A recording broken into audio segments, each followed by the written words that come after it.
No, it's not. I just took time off to like heal up some nagging injuries, and I'll be back probably sooner than later. So, uh, just especially after doing this 26 years, just a little beat up, and I was given a little time off. From when I'd been back for a year and a half, I was full time. I did everything. Jeff had been off with that surgery, so just had a little bit of time off, and I think Bray needed a little time off. He'd had a car accident.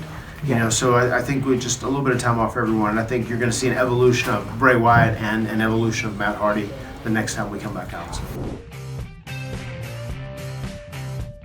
They were very fans. They were big fans. A lot of the boys were once it first started, because it was something very different. That nothing had been done like that on that level. And Jericho was the one that facilitated a lot of that, because he had a link to watch the Final Deletion before it came out, and they were in Japan actually, and the whole WWE locker room watched it, and they had like 4 showings throughout the course of the day, which is insane when you think about it. But it's very cool.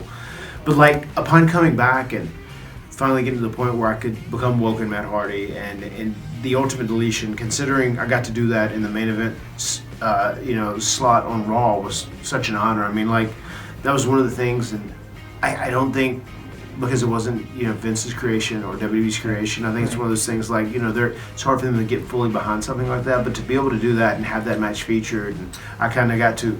I got to kind of create it, but then it kind of went through their filters, but we still got to do it, and it was on Raw in the main event slot, so that was very special. What an achievement and goal that was, to be able to do that. And then the House Hardy special that I did, you mentioned Jeremy Borash earlier, who now works for WWE, and Jimmy Long, got him there as well. They were two of the forefathers of the production of the Broken Universe.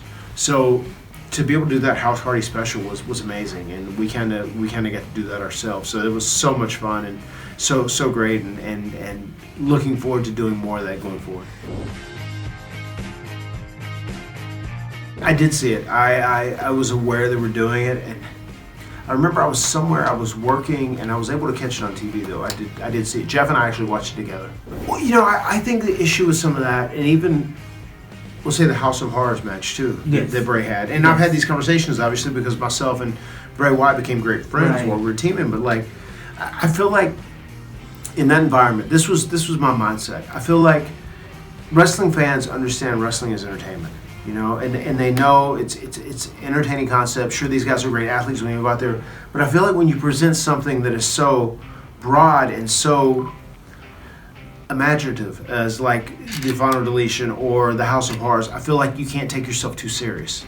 And I felt like in both of those environments, it was almost like the New Day Wyatt thing was almost too serious, like as a horror production, where ours was like we're winking at the audience the whole while, like come on, we're having fun here, and this is going to be entertaining, but you're kind of in on it, and that was my goal with the entirety of the Broken Universe. I mean, I watched on the flight over here to India on my Jet Airways flight. I actually watched Deadpool 2.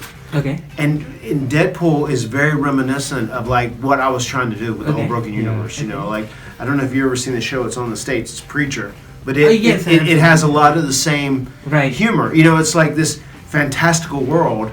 But there's like a lot of inside jokes or like kind of making fun of itself. And that was kind of the whole point. And that was kind of my goal with all that. So I feel like some of the other things like just took themselves a little too serious.